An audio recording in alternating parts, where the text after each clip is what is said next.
itulah tempat kita bersama Yesus. Hanya segala langit dan bumi kasih-Nya selalu kepada kami.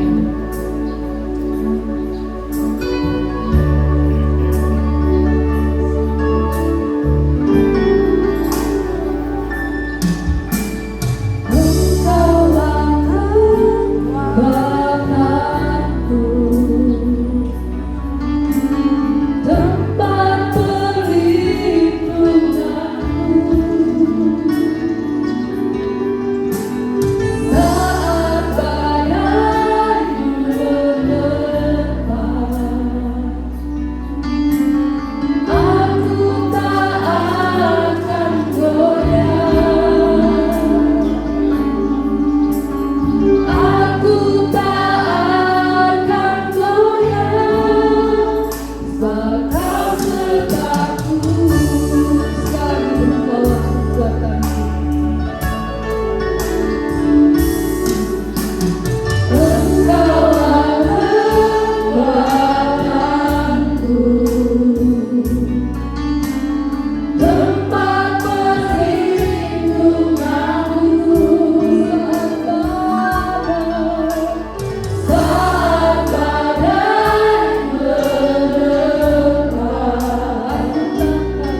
lagi sejauh lagi,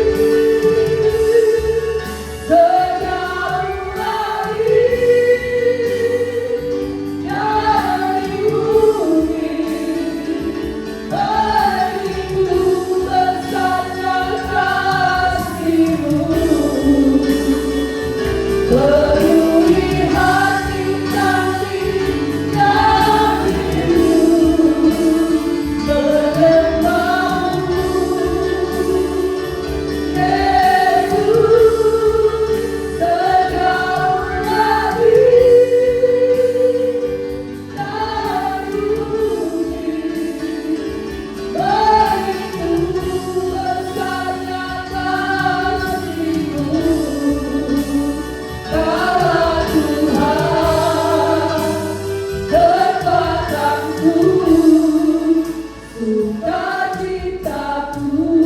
kita berikan kembali kepada Tuhan. Engkaulah kekuatanku Tuhan.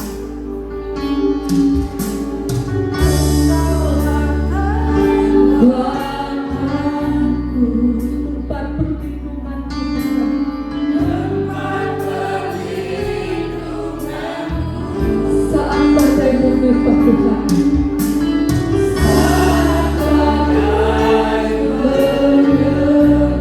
Aku takkan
aku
Tuhan.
Segala hormat, segala kekuatan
sukacita. Haleluya untuk kami. Haleluya. Semua yang mau bersorak katakan amin. Haleluya. Tuhan selalu manis. Kita katakan kita semua manis. Kita semua manis.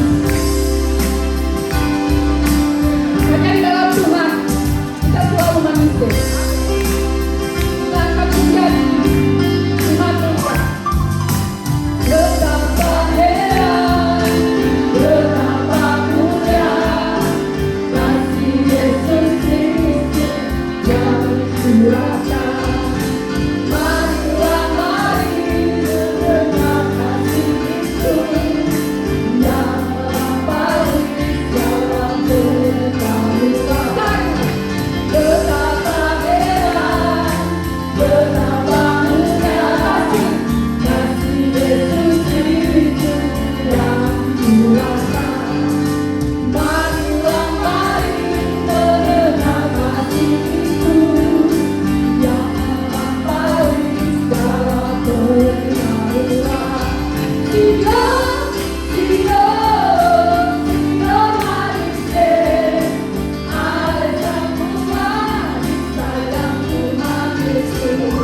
Tuhan. Kita akan mengumpulkan persembahan pertama.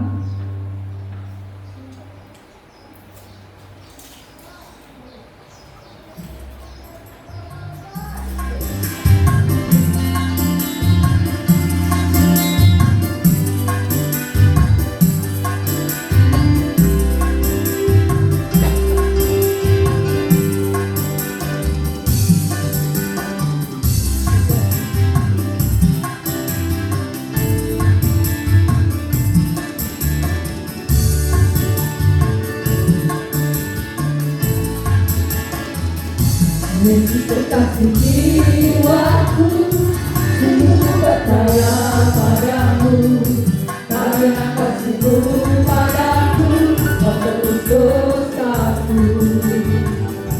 Dari terbitnya matahari dan sampai terbenamnya, luaskan lagu pujian dan namamu. Yesus kekasih. Sungguh ku percaya padamu, karena kasihmu padaku, kau tebus dosa. namamu. Dari terbitnya matahari dan sampai terbenamnya, Tuhan kataku pujian, pujikan namamu. Dengan gendang, ku puji dengan tetapi, oh, ku bernyanyi, haleluya Yesus kekasihku. Dengan gendang, ku puji dengan tetapi, oh, ku bernyanyi, haleluya Yesus kekasihku. Yesus tetap jiwaku, sungguh ku percaya padamu, karena kasih-Mu padaku, menebus dosaku. Dari terbitnya matahari dan sampai terbenamnya, Tuhan kataku pujian, pujikan namamu. Dengan gendang, ku puji dengan tetapi, oh, ku bernyanyi, haleluya Yesus kekasihku. Dengan gendang, ku puji dengan tetapi, oh, ku bernyanyi, haleluya Yesus kekasihku.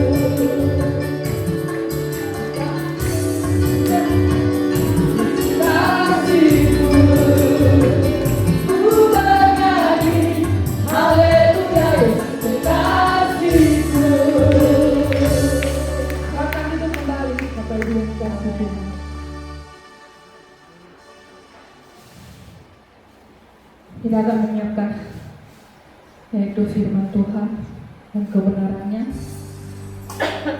Untuk firman yang akan disampaikan, biarlah setiap mata tertuju kepada firman itu. Segenap hidup kita diserahkan sepenuhnya oleh kebenaran firman Tuhan. Kita mau segenap hidup kita dipimpin oleh firman untuk masuk rencana Tuhan, untuk membesarkan kerajaan. Mataku akan tertuju pada Tuhan. Terima kasih Tuhan.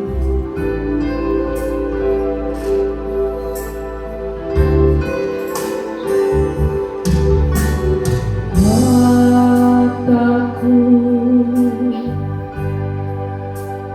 tertuju padamu, senap hidupku ku serahkan padamu,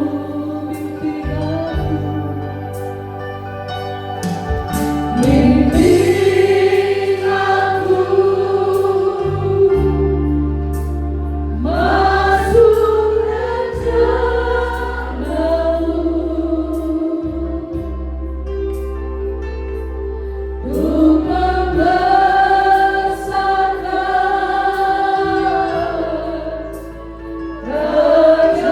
Sekali mataku tertuju padamu.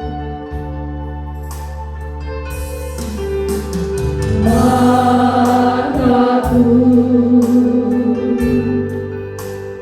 tertuju padamu, senap hidupku ku serahkan Tuhan, ku serahkan padamu, bimbing aku. Bimbing aku masuk rencana-Mu untuk membesarkan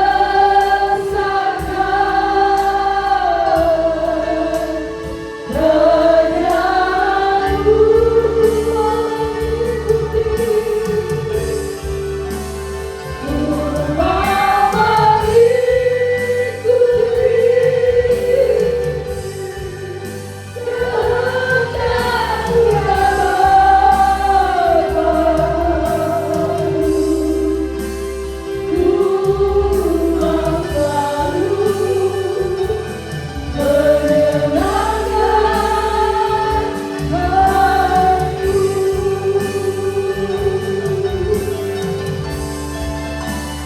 Rajaku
kembali. Kami memanggil nama Tuhan, nama Allah pencipta langit dan bumi. Tuhan kami panggil dengan Tuhan semesta alam, Allah pencipta langit dan bumi. Kami memuliakan nama-Mu Tuhan pada pagi hari ini. Mengucap syukur buat kesempatan yang indah. Kami bisa memuji dan menyembah Tuhan. Kami bisa memanggil nama Tuhan. Kami bisa mengagungkan nama Tuhan. Kami percaya ini anugerah, ini kesempatan yang Tuhan berikan bagi tiap-tiap pribadi kami, sehingga kami boleh menggunakan waktu ini dengan baik. Kami boleh menyembah Tuhan dengan segenap hati. Seluruh hidup kami boleh sujud menyembah kepada-Mu, mengagungkan nama-Mu ya Tuhan Yesus. Terima kasih Tuhan Yesus. Kami mengucap syukur kepada Tuhan kalau kami bisa memuji dan menyembah Tuhan. Waktunya bagi kami mendengarkan kebenaran firman. Firman Dia dan amin. Firman-Mu tidak berubah, dulu sekarang dan sampai selama-lamanya. Firman-Mu tetap sama, Firman-Mu tetap berkuasa, Firman-Mu dahsyat. Satu menolong bagi kami. Terima kasih Bapak Surgawi. Urapi setiap kami, tolong setiap kami, supaya kami boleh menerima setiap perkataan-perkataan firman, perkataan-perkataan yang menyelamatkan, perkataan-perkataan yang menemukan hidup dalam kami. Itulah firman Allah yang menolong kami, yang menyelamatkan kami. Tolong kami, urapi kami, supaya setiap kami boleh menerima perkataan-perkataan firman Tuhan hari ini. Roh Kudus menyingkapkan lebih jauh, Roh Kudus mengerjakan firman-Mu, supaya setiap kami boleh mengerjakan kebenaran firman-Mu dalam kehidupan kami pribadi lepas pribadi. Mendoakan anak-anak muda, anak-anak sekolah minggu yang hari ini ada di hadapan altar Tuhan. Kami berdoa menyerahkan anak-anak sekolah minggu ini ke dalam tangan. Urapan-Mu, kuasa-Mu turun ke atas orang-orang muda, turun ke atas anak-anak muda ini, ke atas sekolah minggu ini, supaya mereka bertumbuh di dalam takut akan Tuhan, bertumbuh di dalam mengasihi orang tua, hormat kepada orang tua, sehingga mereka benar-benar bertumbuh di dalam Tuhan, bertumbuh di dalam firman, bertumbuh di tengah-tengah komunitas gereja, benar-benar bertumbuh untuk menyatakan kehendak Tuhan, untuk menyatakan kemuliaan Tuhan. Masa depan anak-anak ini Tuhan kami serahkan ke dalam tangan Tuhan. Biar kehendak Tuhan jadi, kehendak Tuhan nyata, kehendak Tuhan yang menuntun anak-anak sekolah minggu ini, supaya hidup mereka berjalan ke depan, masa depan mereka ada di dalam tangan Tuhan. Terima kasih Bapa Surgawi, kami mengucap syukur kepada Tuhan buat kasih dan anugerah-Mu, lawatan-Mu, jamahan-Mu, mengubahkan setiap kami. Terima kasih Bapa Surgawi, berfirmanlah kepada kami pada pagi hari ini, karena kami siap mendengarkan suara-Mu. Dalam nama Tuhan Yesus Kristus, firman yang hidup, yang olehnya, satu-satunya nama yang olehnya kami beroleh selamat. Kami sudah berdoa kepada Bapa di dalam surga yang siap membaca dan merenungkan firman Tuhan. Mari sama-sama saya katakan amin.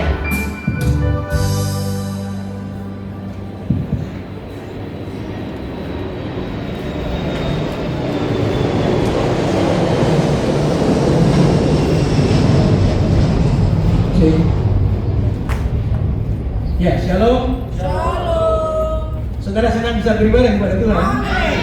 Saya juga senang bisa bersekutu bersama-sama dengan jemaat CPH Sentani, itu luar biasa. Dan biar ketika kita bersekutu bersama-sama itu nama Tuhan saja yang kita permuliakan. Amin.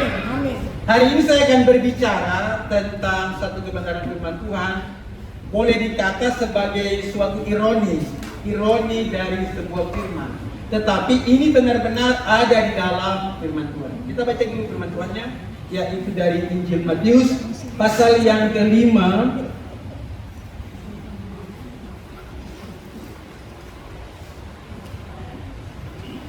Injil Matius pasal yang kelima, kita akan membaca ayat yang ke-14 sampai ayat yang ke-16. Injil Matius pasal 5 ayat yang ke-14 sampai ayat yang ke-16.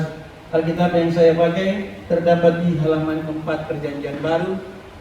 Jemaat Tuhan bisa cari sekitar halaman 4 Perjanjian Baru. Injil Matius pasal yang ke-5 ayat yang ke-14 sampai ayat yang ke-16.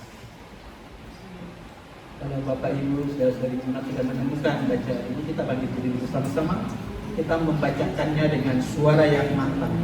Keluarkan suara kita, perkatakan firman Tuhan. Beri kesempatan diri kita memperkatakan firman Tuhan ini. Amin.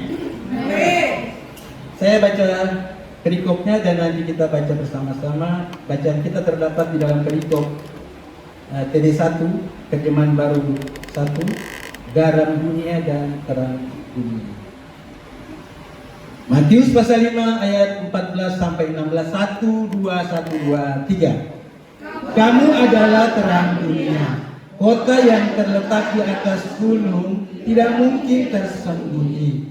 Lagi pula orang tidak menyalakan pelita lalu meletakkannya di bawah gantang, melainkan di atas kaki dia, sehingga menerangi semua orang di dalam rumah itu.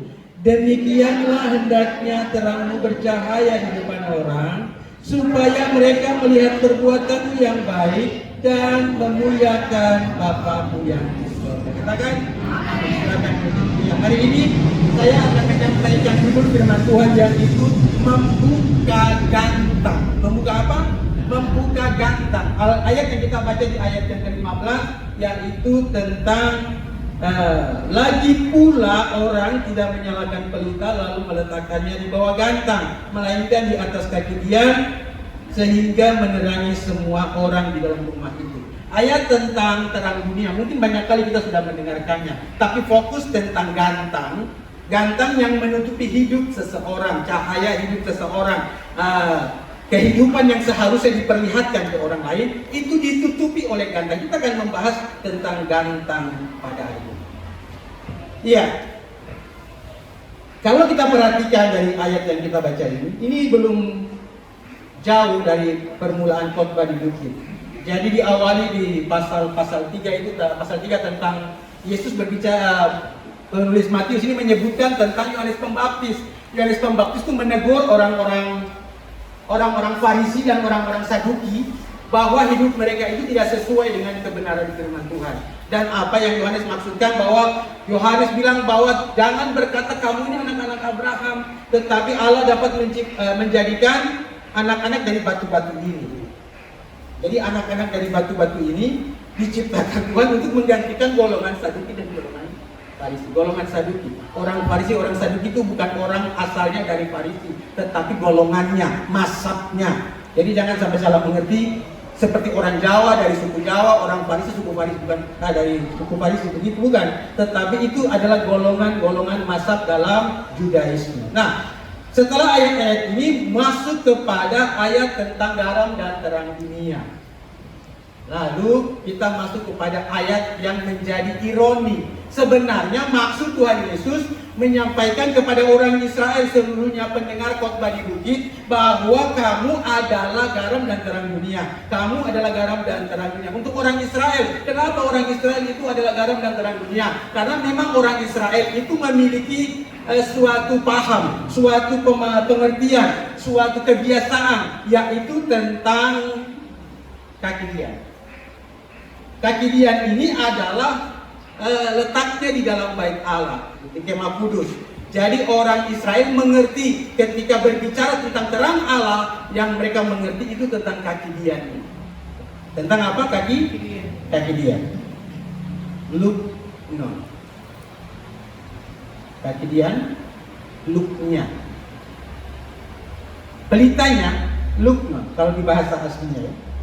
Jadi orang Israel mengerti ketika berbicara tentang terang dunia, maka Allah sumber terang itu yang menjadi sumber terang orang Israel, lalu menjadi terang bagi Israel, dan Israel itu menyatakan terang bagi dunia. Ini sudah biasa bagi orang Israel. Jadi ketika Yesus berkata kamu terang dunia, maka orang Israel mengerti terang yang dari Allah yang ada pada mereka itu harus disampaikan kepada dunia ini, harus disampaikan kepada orang lain. Itu sudah dimengerti oleh orang Israel. Nah, sekarang ketika orang Israel itu mendengar perkataan ini, lalu Yesus menyebutkan dengan suatu ironi, suatu kebalikan, bahwa orang tidak menyalakan pelita lalu meletakkannya di bawah gantang. Orang tidak menyalakan pelita lalu meletakkannya di bawah gantang. Tahu gantang ya?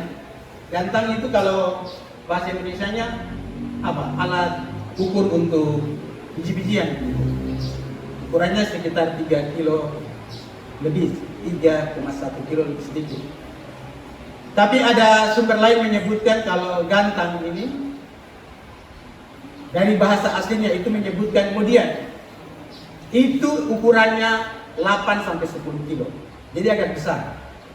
Kalau kita ingat-ingat karung 1 kilo, ya karung 10 kilo, maka ukurannya mungkin sekitar begini. Jadi kalau pakai untuk menutupi pelita, itu bisa begitu masuk. Itu bisa. Jadi ukurannya sekitar besar begini, seperti toples lah. Kalau kita bayangkan seperti toples, lalu diletakkan secara terbalik kayak begini, lalu diletakkan di atas pelita. Tuhan Yesus bilang begini, ini ironinya. Sudah tahu tidak bisa, tapi ditulis dalam Injil Matius. Tidak lagi pula orang tidak menyalakan pelita lalu meletakkannya di bawah gantang. Tidak ada orang satupun di Israel yang menyalakan pelita lalu meletakkannya di bawah gantang, tapi ditulis di dalam Injil. Apa maksudnya? Ternyata memang Tuhan punya maksud di dalam menyampaikan firman Tuhan ini, yaitu bahwa ternyata ada orang Kristen. Ini faktanya ya, faktanya. Kita tidak bicara orang lain, kita bicara orang Kristen. Ada orang Kristen yang sebenarnya seharusnya menurut firman Tuhan ini, yaitu kamu adalah terang dunia. Terang itu harus memberikan menerangi seluruh dunia. Tetapi sebaliknya justru faktanya ada orang percaya, ada orang Kristen yang sebenarnya terangnya itu ditutupi oleh gantang. Ini fakta. Jadi sebenarnya gantang ini bicara apa? Gantang itu ukuran. Ukuran. Jadi kalau ketika kita berbicara tentang gantang, maka kita sedang berbicara sesuatu ukuran. Sesuatu yang menjadi paradigma ukuran kita. Itu yang kita gunakan untuk menutupi cahaya yang seharusnya cahaya itu keluar kepada orang. Cahaya Kristen ini bicara tentang identitas kita. Identitas kekristenan kita. Identitas ini yang harus sampai keluar. Harus menerangi orang seisi rumah. Harus menerangi orang seisi gereja.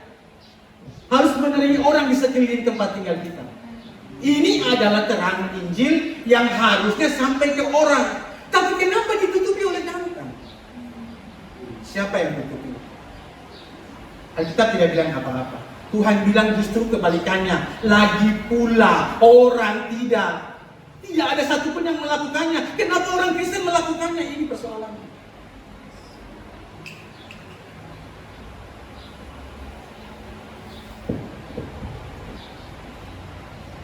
Haleluya. Jadi gantang sengaja diletakkan untuk menutupi cahaya lampu ini, cahaya pelita ini. Tidak bicara nanti pelitanya padam, tidak bicara gantangnya nanti hitam-hitam kerak atau kena sanga atau apa segala macam. Tidak bicara masalah itu.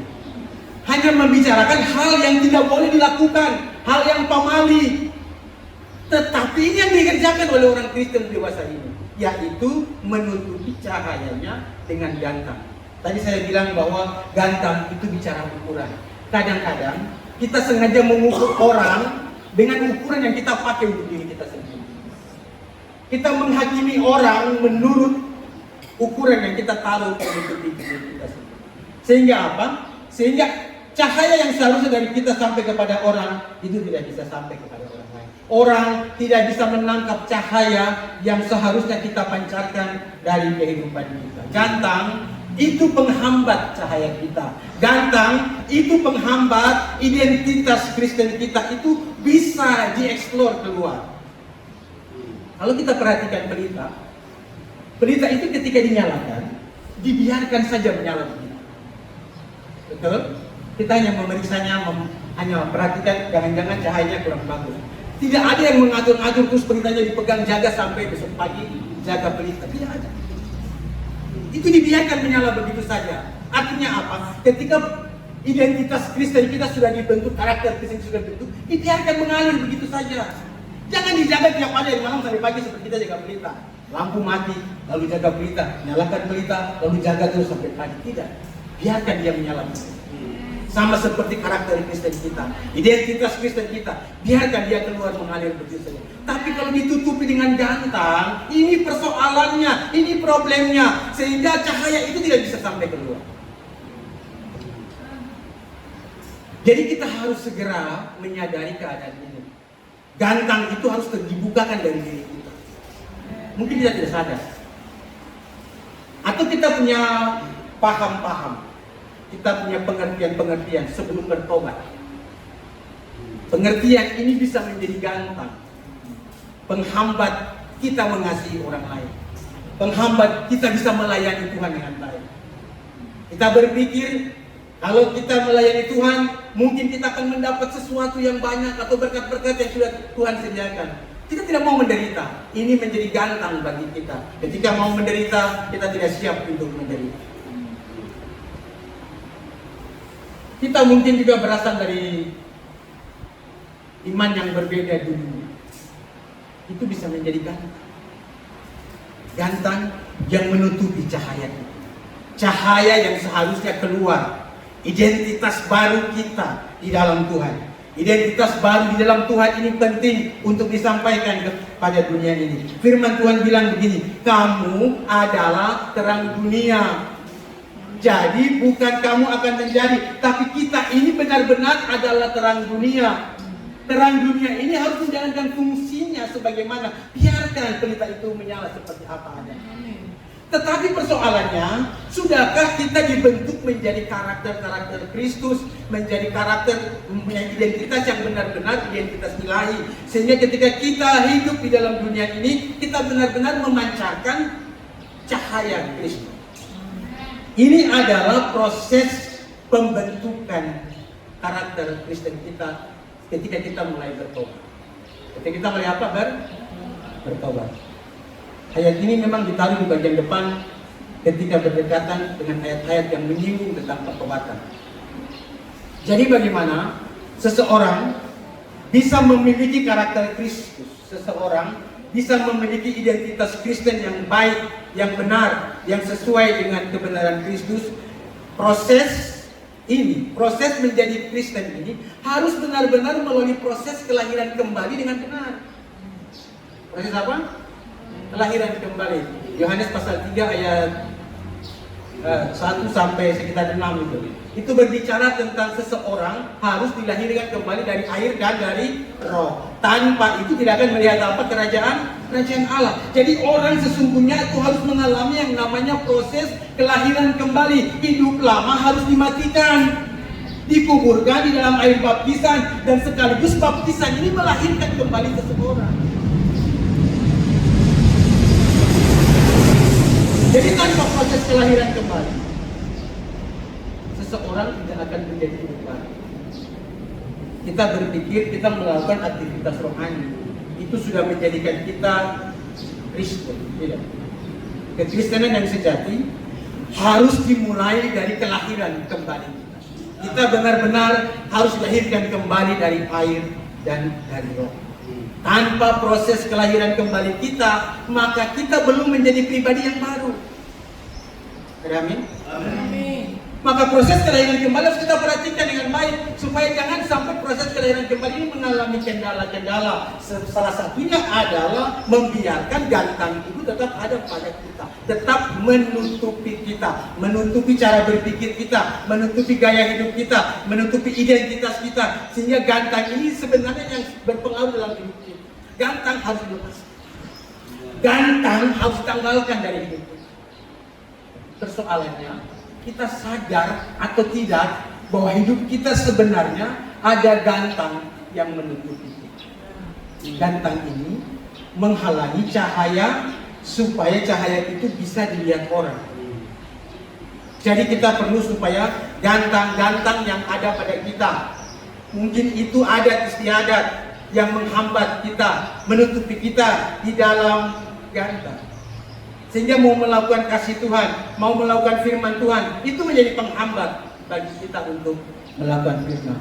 Atau kita mempunyai pemikiran-pemikiran tersendiri tentang ekonomi. Gantang ini bicarakan ukuran ekonomi suatu barang, biji-bijian, beras, gandum, ukuran seperti itu. Bicara tentang ekonomi, jangan-jangan ada orang yang begitu dipengaruhi dengan ekonominya. Ekonomi rumah tangga harus baik, ekonomi keluarga harus bagus, sehingga ketika mau menjadi Kristen, mau ikut Tuhan, kalau ekonominya bagus baru saya mau jadi Kristen. Tapi kalau ekonomi tidak bagus, ngapain juga jadi Kristen? Tidak mau menderita ikut Kristus. Ini gantang bagi kita. Gantang harus dilepaskan. Kalau kita tidak melepaskan gantang dari diri kita, maka pikiran kita itu tetap ada yang akan menghambat pikiran kita. Kalau kita memperhatikan di dalam Alkitab, ada beberapa hal yang berbicara seperti gantang, yang sifatnya seperti gantang. Paulus menyampaikan bahwa ada selubung yang menutup wajah orang-orang ini ketika bicara orang Israel. Ketika orang-orang Israel itu membaca hukum Musa, hukum Taurat, ada sesuatu yang menghalangi mereka, tidak bisa mengerti. Ada gantang. Atau zaman sekarang kita bisa membandingkannya seperti orang berbicara menurut sudut pandang, kacamatanya. Mau baca pakai kacamata hitam gitu, kan tidak cocok. Mau baca tapi pakai kacamata hitam. Mungkin ada kacamata model baru yang canggih, walaupun kelihatannya gelap, raikan, tapi bisa membaca. Tetapi sudut pandang yang tidak cocok untuk digunakan sebagai dasar menilai orang, itu tidak bisa dipakai. Itu seperti gantang, itu menghambat kita, menghambat cahaya kita untuk dilihat kepada orang, diperlihatkan kepada orang. Gantang ini penghambat orang Kristen untuk bisa menunjukkan jati dirinya kepada orang lain, menunjukkan identitasnya kepada orang lain, menunjukkan kasihnya kepada orang lain. Jadi gantang ini harus disingkirkan. Bagaimana caranya? Bagaimana caranya orang Kristen bisa merubah kebiasaan yang sudah lama, paradigma yang lama, asas pengajaran yang lama, yang sudah berurat berakar dalam diri kita, itu sudah mempengaruhi cara hidup kita. Lalu kita harus mengubahnya. Mengubahnya cuma dengan firman Tuhan. Di dalam 2 Korintus pasal yang ketiga, itu Paulus bilang, kita hanya bisa diubahkan oleh Kristus. Kalau Kristus yang mengubahkannya, maka kita bisa diubahkan oleh Kristus. Jadi tidak ada cara lain. Orang harus menyerahkan hidupnya kepada Tuhan. Orang harus menyerahkan hidupnya kepada Tuhan untuk diubahkan cara hidupnya. Tanpa melalui proses berubah dalam cara hidup, orang tidak akan bisa pernah berubah di dalam menjalankan hidup. Tetap tertutup gantang. Perbuatan yang kita lakukan itu akan berubah seiring dengan perubahan cara berpikir kita. Roma 12 ayat yang ke-2. Berubahlah oleh apa? Pembaharuan budi. Pertama yang kita harus berubah itu pembaharuan budi. Berubah dulu dalam cara berpikir kita. Selama kita berpikir yang lama, kita berpikir bahwa tidak apa-apa, gantang itu menutupi saya tidak apa-apa, maka tidak akan pernah terjadi perubahan cara berpikir. Pertobatan tidak akan pernah terjadi pada seseorang ketika seseorang itu merasa dosa itu tidak apa-apa. Tidak akan terjadi perubahan. Tidak akan terjadi pertobatan kalau orang bilang tidak apa-apa, kita percaya Tuhan, beribadah hari Minggu nanti kita beribadah, lalu minta lagi pengampunan dosa, beribadah tiap minggu minta dosa, pengampunan dosa terus, lalu kita tetap ada dalam dosa. Tidak bisa hidup kekristenan seperti itu. Itu gantang besar sedang menutupi kita. Kita harus diubahkan dalam cara berpikir. Selama cara berpikir kita belum diubahkan, gantang itu tidak akan pernah bisa diubah. Cara berpikir kita membuat kita menyadari, oh ternyata ada gantang dalam diri kita. Kenapa kita tidak bisa mengasihi orang? Orang baru datang ke rumah saja kita sudah pasang wajah tidak suka, ini pasti minta tolong lagi. Kalau duit kita banyak mungkin kita masih bisa lebih santai. Tapi kalau duit kita lagi mepet, lalu orang datang juga yang sudah kita tahu ini sukanya minta bantuan, pasti yang muncul lebih dulu ada gantang langsung tutup cahaya di sana. Waduh, ini benar ini. Mungkin di kota orangnya hidup sendiri-sendiri. Kalau kita di kampung, Itu hidup selalu bekerja sama begitu, saling kalau ada kebutuhan pergi ke sebelah kita. Jadi kalau terjadi seperti sudah biasa, orang pasang muka tidak baik, lalu bahasa yang seharusnya bahasa yang betul apa yang baik, mulai bahasa yang tidak ramah lagi. Ini gantang sedang menutupi. Mau menjadi Kristen benar-benar harus melepaskan jantan. Ketika Bapak dan Ibu Gembala di sini kasih nasihat firman yang keras, muka di sana parang, gantang lagi menghalangi. Ayo, di gereja, di jemaat ini ada yang nyalakan pelita. Tapi firman Tuhan bilang pelita itu diletakkan di rumah. Siapa yang menyalakan pelita di rumah? Siapa yang seharusnya bertanggung jawab nyalakan pelita ini di rumah? Alkitab tidak bilang siapa. Tapi kalau menurut tradisi Israel, maka orang yang menyalakan pelita di rumah itu perempuan, ibu. Ini tradisi ya. Saya tidak bicara bahwa kita harus dimulai dari ibu-ibu. Tetapi dalam tradisi Israel, yaitu ibu-ibu yang biasanya bekerja di rumah, dalam rumah, lalu nanti sudah menjelang sore, orang Israel rumahnya tidak banyak petak-petak, apalagi berlantai-lantai banyak, cuma beberapa petak begitu, beberapa meter persegi, lalu di sana kadang-kadang kalau malam gelap, jadi pelita satu cukup untuk menerangi semuanya. Maka ketika ilustrasi ini diberikan, orang Israel mengerti apa yang dimaksudkan dengan menyalakan pelita lalu meletakkannya di atas kaki dia. Siapa yang menyalakan pelita lalu ditaruh di atas kaki dia? Lalu siapa yang meletakkan gantang ini di sana? Kebiasaan yang tidak umum, kebiasaan yang aneh ini kok bisa ada di dalam rumah tangga itu? Kita perlu untuk tetap dekat kepada Tuhan.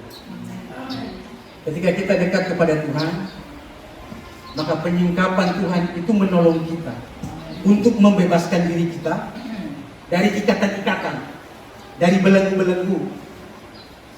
Orang yang mau bertobat itu memang benar-benar harus dilepaskan dari ikatan-ikatan, dari kutuk-kutuk, dari belenggu-belenggu. Ini yang mengikat orang tidak bisa keluar dari hidup lama. Tahu hidup lama ya? Hidup di dalam dosa, hidup dalam kebiasaan-kebiasaan, hidup di dalam apa yang menjadi rutinitas biasa itu. Orang yang sudah biasa berbuat dosa, hidup di dalam dosa. Orang yang berselingkuh, tidak apa-apa, dia lagi hidup dalam berselingkuh. Selingkuh terus jalan terus, dia hidup seperti itu. Lalu dia mau jadi Kristen, lalu hanya berubah saja begitu didoakan lalu selesai urusan. Bro, tidak. Ada kuasa yang mengikat orang jauh lebih dalam, jauh lebih kuat daripada yang kita mengerti. Itu namanya kuasa dosa. Kuasa dosa mengikat orang tidak akan bisa melepaskan orang begitu saja. Pertobatan itu membawa kita kepada Tuhan supaya kuasa Tuhan membebaskan kita dari kutuk ikatan-ikatan, paham-paham apapun. Paham disertai dengan roh. Tidak ada paham apapun di muka bumi ini yang hanya berdiri karena pemikiran saja, tidak. Pasti ada roh yang bekerja di belakangnya. Misalnya ateis, ya roh ateis yang bekerja di belakangnya, sehingga membuat orang itu menjadi ateis. Perselingkuhan, roh yang bekerja di belakangnya adalah roh yang bekerja di perselingkuhan. Roh itu tidak bisa bekerja dengan nama yang lain. Seperti roh apa dia akan bekerja sesuai dengan roh itu. Makanya roh itu berbahaya. Roh yang bekerja di dunia ini berasal dari roh jahat. Itu yang mengikat manusia dari dulu sampai sekarang. Makanya ketika orang menjadi Kristen, mau memiliki karakter Kristen yang sejati, mau memiliki hidup yang sama seperti Kristus, maka dia harus dibebaskan. Hidup lamanya harus dimatikan, dikuburkan dalam baptisan air, lalu dia harus dilahirkan kembali.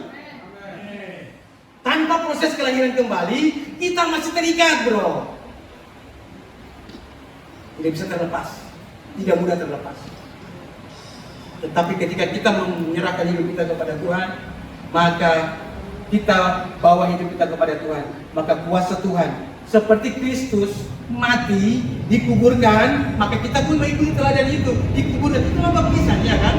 Ketika kita dikuburkan, maka hidup lama kita dikuburkan. Seperti Kristus bangkit pada hari yang ketiga, kita pun dibangkitkan sebagai orang yang lahir baru. Orang yang lahir baru tidak lagi terikat pada dosa. Sekali lagi, orang yang lahir baru tidak terikat pada dosa. Orang yang belum lahir baru, dia terikat pada dosa, tidak bisa membebaskan diri. Kecenderungannya, dorongannya selalu melakukan dosa. Berusaha mau melepaskan, tapi tidak bisa. Kenapa? Karena ikatan. Ikatan harus diputuskan, ikatan harus dilepaskan. Ketika kita berada dalam Kristus, maka kita menjadi ciptaan yang baru. Ketika kita dibebaskan, ikatan terlepas, putus keturunan diputuskan, maka dosa itu tidak mengikat kita. Dosa sifatnya sekarang menggoda, bukan mengikat, tapi menggoda. Jadi setiap kali kita melihat hal-hal yang mengingatkan pada dosa, dia menjadi goda. Tapi kita berkuasa atas dosa. Kita berkuasa atas dosa. Persoalannya ketika kita mau menanggapinya lagi, kita meresponnya lagi, kita menanggapi dosa lagi, maka kita jatuh kembali kepada dosa yang sama. Ini persoalan yang harus dimengerti. Ketika kita mau menjadi Kristen yang sejati, maka prosesnya adalah pembentukan karakter kita, dilahirkan kembali ini. Ini proses yang paling sulit dari semua proses orang Kristen yang harus dijalani. Kelahiran kembali seseorang itu adalah proses yang benar-benar harus kita serahkan hidup kita total kepada Tuhan. Tanpa penyerahan diri total kita kepada Tuhan, maka kita tidak akan pernah bisa mengalami apa yang disebut dengan kelahiran kembali. Di dalam Kristus, kita itu adalah ciptaan yang baru. Ini bukan teori. Ini bukan hanya cerita-cerita yang di Alkitab, tapi ini benar-benar fakta bahwa ketika seseorang itu berada di dalam Kristus, dia benar-benar akan diubahkan dalam Kristus menjadi ciptaan yang baru.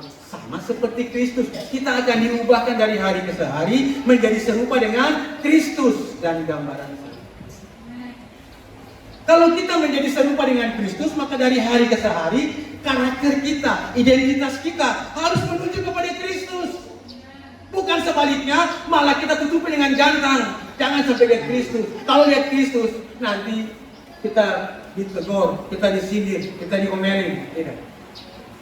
Kita benar-benar harus melepaskan diri dari jantan yang mengikat kita, jantan yang menutup kita. Siapa yang taruh gantang ini? Kalau gantang ini sudah ada dari semula, berarti ini bicara dosa. Untuk keturunan, dosa yang tadi sudah dibilang, Adam dan Hawa, ada sesuatu yang menutupi, ada selubung yang menutupi. Orang tidak bisa melihat kebenaran karena ada selubung. Selubung ini harus disingkapkan, gantang ini harus disingkirkan, supaya kita bisa melihat dengan lebih jelas. Orang lain pun bisa melihat cahaya identitas Kristen kita bisa terlihat dengan jelas kepada orang. Kalau kita ini rajin berbuat baik kepada orang, maka orang itu bisa melihat bahwa kita benar-benar karakter Kristen yang benar. Tetapi kalau kita tidak bisa berbuat baik kepada orang, maka sebenarnya kita belum sama seperti yang Kristus inginkan. Ayo, kita harus berubah dari hari ke hari menjadi seperti Kristus, menjadi serupa dengan gambaran Kristus, supaya ketika kita benar-benar menjadi Kristen, karakter Kristen kita itu bisa menerangi orang lain. Ini bukan debat-debat tentang debat-debat tentang agama. Bukan, ini masalah bukan debat agama. Ini kita menunjukkan identitas kita menunjukkan jati diri kita seperti apa adanya. Kita tidak memaksakan pelita itu bercahaya, tapi pelita yang kita miliki itu biarkan ketika dia dinyalakan, biarkan dia bercahaya begitu saja, menerangi semua yang ada dalam rumah.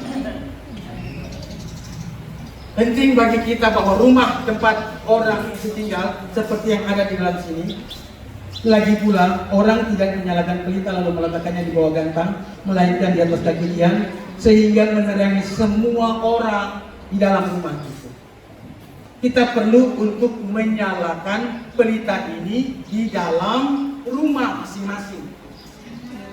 Bisa ibu-ibu yang menyalakannya. Ibu-ibu kalau setia di gereja, melayani Tuhan, ibu-ibu ini sudah bertobat, lahir baru, maka ibu-ibu ini ketika menyalakan pelita di dalam rumah, maka anak-anak, suami akan melihat cahaya ibu-ibu ini. Amin. Ketika bapak-bapak itu mengalami pemulihan, pertobatannya, bapak-bapak juga bisa menyalakan pelita di rumah tangganya masing-masing, sehingga anak-anaknya itu bisa melihat cahaya dari bapak ini sudah berubah. Bapak ini memang berbeda dari 3 tahun yang lalu. Bapak sekarang benar-benar seperti anak Tuhan. Haleluya. Ada amin. Anak-anak, istri, orang-orang seisi rumah bisa melihat cahaya dari suami-suami karena suami-suami sudah menyalakan pelita yang baik di tengah-tengah rumah tangga. Anak-anak juga boleh menyalakan pelita.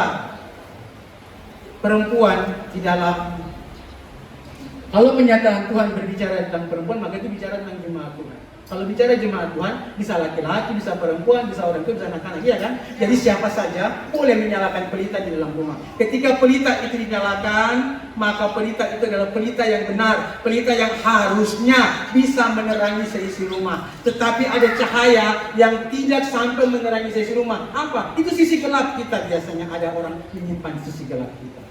Ada orang yang masih mau simpan dosa, simpan sisi gelap kita. Jadi ketika cahaya itu mau menerangi sisi gelap kita, kita tidak akan berusaha untuk menutupi supaya cahaya itu jangan sampai menerangi. Tidak. Segala sesuatu di dalam rumah harus benar-benar diterangi oleh firman Tuhan.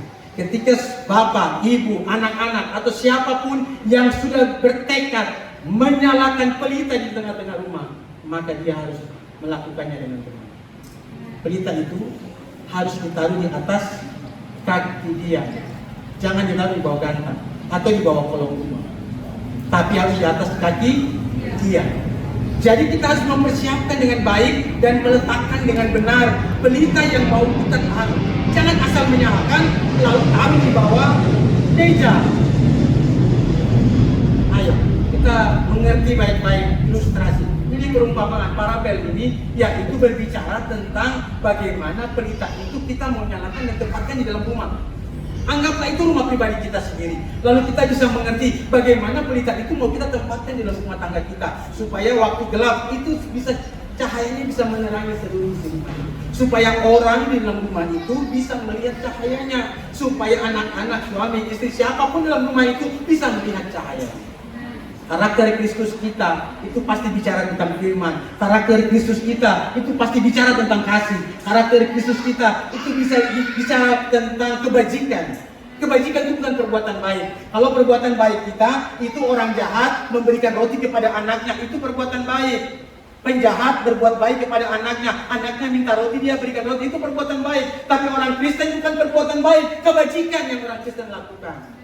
Orang sebelah tetangganya susah, kita punya ongkos makan, kita punya beras untuk diri kita berikan kepada mereka. Itu kebajikan, bukan perbuatan baik. Lebih dari sekedar perbuatan baik. Orang lain mau sembahyang tidak punya ongkos, lalu uang yang ada pada kita berikan kepada mereka supaya mereka bisa beribadah. Itu kebajikan, bukan perbuatan baik. Perbuatan baik tidak bisa dikerjakan oleh orang-orang biasa. Kebajikan itu tidak bisa dikerjakan oleh orang biasa. Kebajikan hanya bisa dikerjakan orang-orang yang sudah mengenal Kristus. Orang-orang yang dibaharui dalam Kristus. Orang-orang ini bisa melakukan kebajikan dengan benar. Perbuatan baik tidak bisa menyelamatkan orang, tapi kebajikan itu buah dari iman keselamatan kita. Ada amin. Perbuatan baik semua orang bisa kerjakan untuk orang lain, untuk sudut pandang orang lain, tapi itu bukan kebajikan. Kebajikan hanya bisa kita tanggung karena kita hidup di dalam Kristus. Kristus yang menanggungnya, kita yang diselamatkan. Orang lain yang menikmati kebaikan, kita yang menanggung penderitaannya. Maksud saya, perbuatan baik kita, berkat yang kita berikan, berkat yang kita bagikan ke orang, bukan dari kelebihan, bukan dari kelebihan. Pernah dengar cerita janda miskin yang mempersembahkan 2 peser? Tuhan Yesus sedang berdiri kotak persembahan, lalu dia sedang memperhatikan, lalu ada banyak orang memberikan persembahan di sana, termasuk janda miskin yang punya 2 peser saja. Lalu Tuhan tanya kepada murid-murid, siapa yang memberikan paling banyak? Yang memberikannya adalah janda miskin. Kenapa? Yang diberikannya adalah seluruh hidup. Hari ini tidak makan demi ibadah, itu loh maksudnya. Tetapi ada orang lain yang memberikan lebih, tapi tidak menanggung derita apa-apa sepanjang hari ini.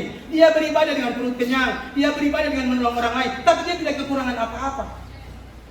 Yang Kristus maksudkan bahwa yang orang berikan kepada orang lain itu adalah apa yang berguna bagi dirinya, apa yang dia mau orang lakukan bagi dirinya, itu yang mau dia katakan.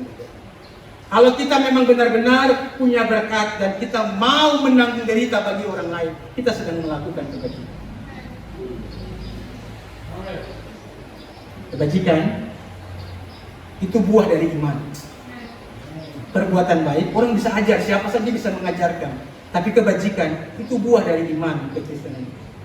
Jadi kita harus melakukannya dengan benar, yaitu kita sanggup menanggung penderitaan bagi orang lain karena Kristus. Ini karakter yang harus kita bangun dari diri kita dari nol. Ini berubah sekali dengan cara hidup yang lama. Yang lama kita yang jadi prioritas. Orang harus memperhatikan saya, ego yang jadi perhatian kita, ego saya.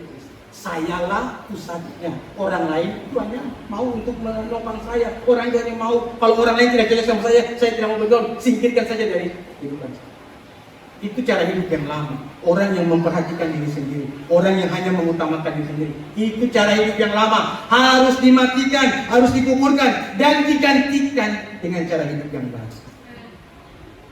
Tanpa orang merubah cara hidup yang baru, maka kita akan sulit menjadi Kristen yang sejati. Kita tidak akan bisa pernah melakukan kebenaran firman. Kita akan sulit memahami kebenaran firman Tuhan. Kenapa? Karena kita sendiri yang menaruh gantang pada diri kita. Jadi tujuan apa firman Tuhan ini bagi kita? Tujuannya ada di bagian bawah.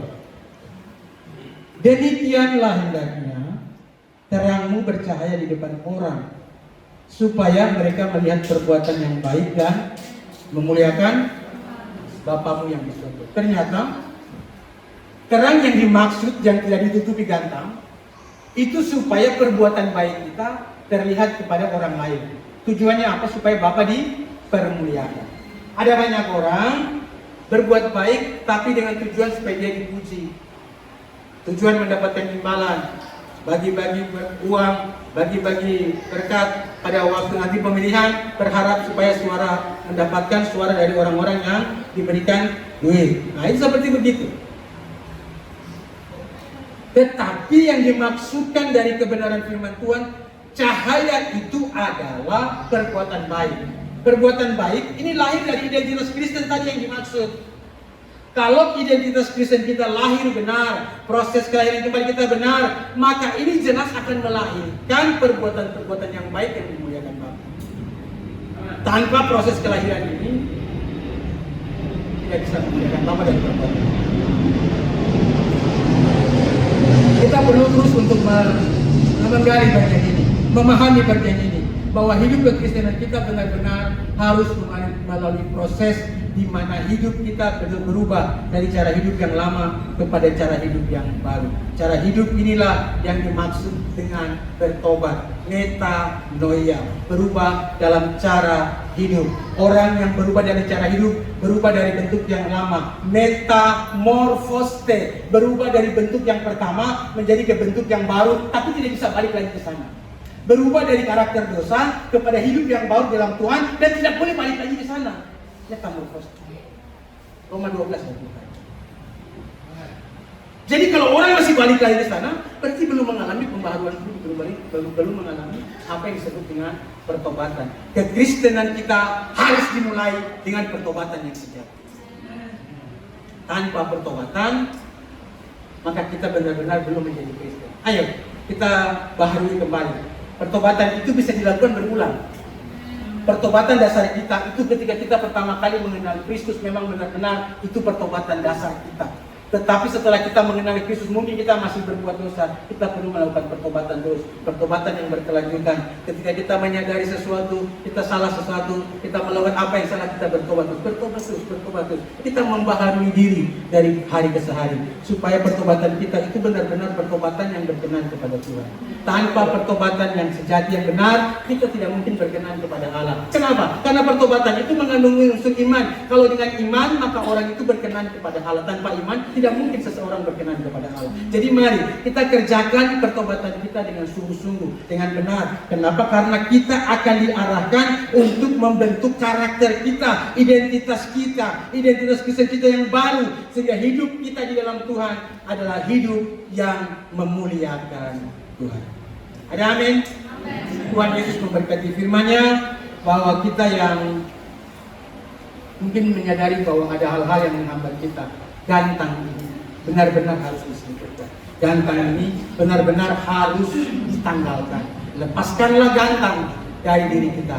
Kalau ada gantang yang menghambat pelita kita, maka biar gantang itu dilepaskan supaya pelita itu bisa bernyala, cahayanya bisa menerangi orang di sekitar rumah kita, atau di sekeliling gereja, atau di sekeliling kehidupan kita di dunia ini. Dunia ini harus diterangi dengan cahaya-cahaya Kristus yang lahir dari diri kita semua. Ketika karakter kita benar, karakter Kristus ada pada diri kita, maka kita yang dipakai Tuhan untuk menerangi dunia. Dari pelita yang satu digabungkan dengan pelita yang lain, itu akan menjadi pelita yang menyala yang besar. Kalau cahaya semakin besar, maka kekristenan kita benar-benar akan menerangi dunia ini, dan banyak orang akan melihat kehidupan Kristen kita dan mereka memuliakan Tuhan. Bagaimana orang mau datang kepada Tuhan kalau mereka melihat Kristen kita benar-benar jauh dari Tuhan? Mari, ketika kita sama seperti Kristus, orang akan datang kepada Kristus karena cara hidup kita benar-benar sama seperti Kristus telah hidup. Kita akan berdoa kepada Tuhan, tapi saya ingin kita menyembah Tuhan lebih dahulu.